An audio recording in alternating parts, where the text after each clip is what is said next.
Assalamualaikum warahmatullahi wabarakatuh. Saya Lisa Putri. Di sini saya akan menjelaskan tentang materi definisi persepsi. Menurut Toha, tahun 1983, persepsi merupakan pemahaman individu terhadap informasi dari lingkungan yang diperoleh melalui proses kognitif, yaitu didapatkan melalui penginderaan, yaitu pandangan, penciuman, dan perasaan terhadap suatu objek yang kemudian ditafsirkan. Rigo, tahun 1990. Persepsi adalah suatu proses pengenalan atau identifikasi sesuatu dengan menggunakan panca indera.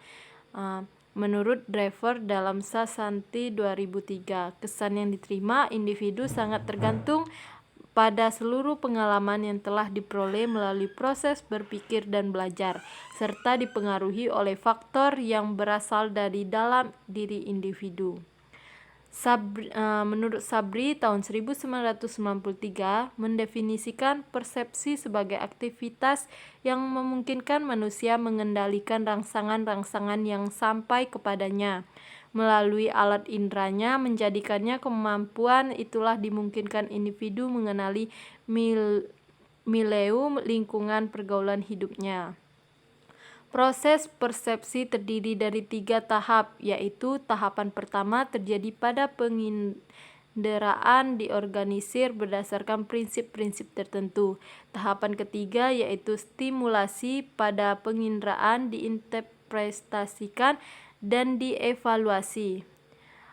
Mar'at tahun 1981 mengatakan bahwa persepsi adalah suatu proses pengamatan seseorang yang berasal dari suatu kognisi secara terus-menerus dan dipengaruhi oleh informasi baru dari lingkungannya. Menurut Riggio, tahun 1990 juga mendefinisikan persepsi sebagai proses kognitif baik lewat penginderaan, pandangan, penciuman, dan perasaan yang kemudian ditafsirkan.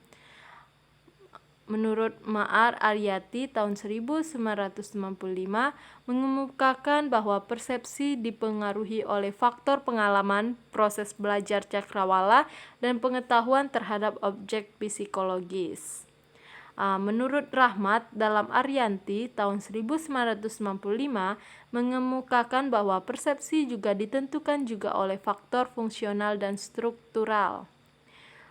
Di sini ada faktor fungsional. Beberapa faktor fungsional atau faktor yang bersifat personal antara kebutuhan individu, pengalaman, usia, masa lalu, kepribadian, jenis kelamin, dan lain-lain bersifat subjektif. Di sini ada juga faktor struktural. Faktor struktural atau faktor dari luar individu antara lain lingkungan keluarga, hukum-hukum yang berlaku, dan nilai-nilai dalam masyarakat. Faktor-faktor yang mempengaruhi persepsi yaitu faktor personal antara lain pengalaman, proses belajar, kebutuhan, motif, dan pengetahuan terhadap objek psikologis. Faktor-faktor struktural meliputi lingkungan, keadaan sosial, hukuman yang berlaku, nilai-nilai dalam masyarakat. Brems dan Kasin dalam Lestari tahun 1999, elemen persepsi sosial. Person yaitu orang yang menilai orang lain. Situasional, urutan kejadian yang terbentuk berdasarkan pengalaman orang untuk menilai sesuatu. Behavior yaitu sesuatu yang dilakukan oleh orang lain.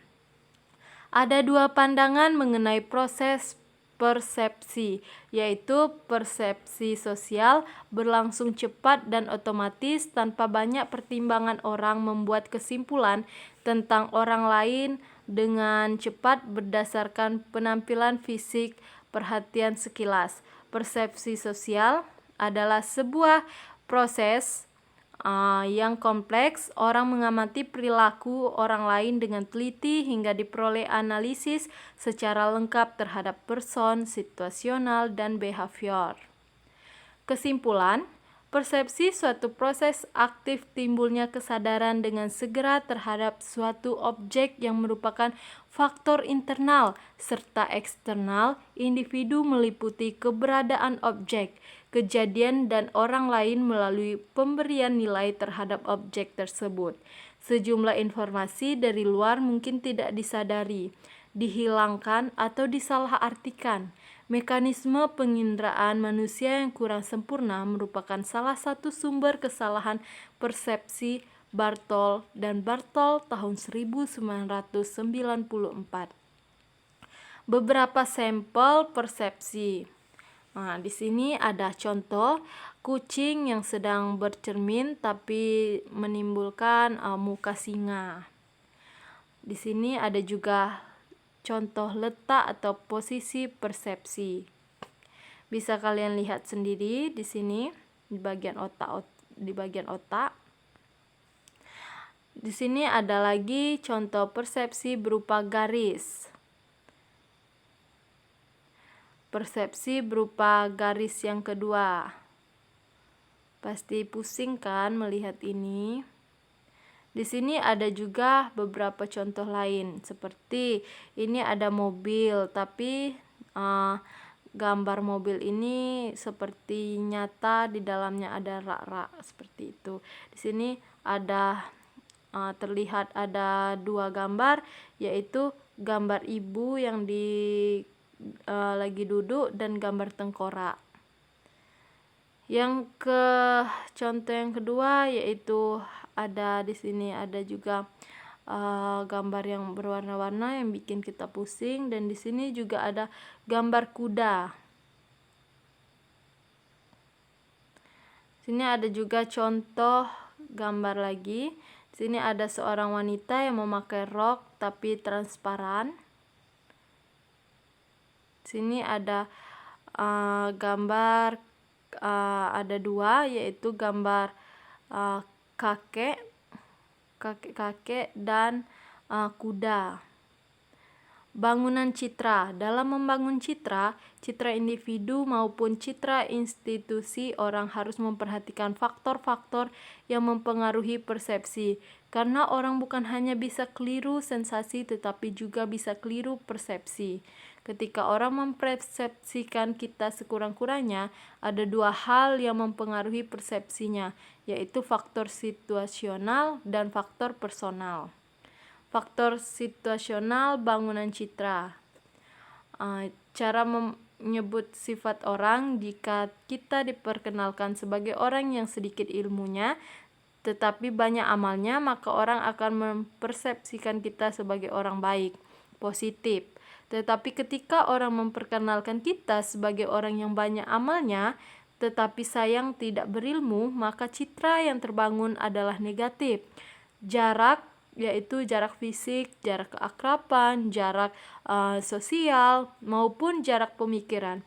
Orang yang bergaul akrab dengan ulama biasanya dipersepsikan sebagai ahli agama.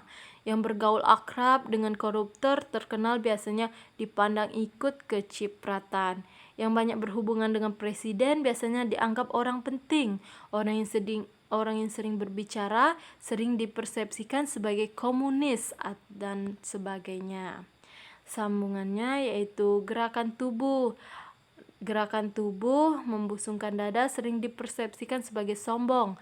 Menundukkan kepala sering dipersepsikan sebagai sopan. Petunjuk wajah, contohnya yaitu berseri-seri dipersepsikan sebagai gembira atau ikhlas. Kalau muka kusut biasanya dipersepsikan sebagai stres atau lagi galau. Yang kelima ada cara mengucapkan lambang verbal. Perkataan manis yang diucapkan oleh orang marah bermakna lebih tajam dibanding kata-kata kasar yang diucapkan dengan wajah ceria. Penampilan fisik, pakaian, kendaraan, rumah bisa menggambarkan citra seseorang, tetapi bagi orang yang kredibilitas, akhlaknya sudah teruji, penampilan fisik tidak akan mengubah citranya. Dalam hal orang yang sudah dikenal keluhuran akhlaknya, Orang akan melihat siapa yang memakai, bukan apa yang dipakai. Di sini ada faktor personal. Adapun faktor personal yang mempengaruhi persepsi orang terhadap kita atau sebaliknya adalah pengalaman dari konsep diri. Konsep diri juga sangat besar pengaruhnya dalam berkomunikasi. Konsep diri adalah pandangan dan perasaan orang terhadap diri sendiri.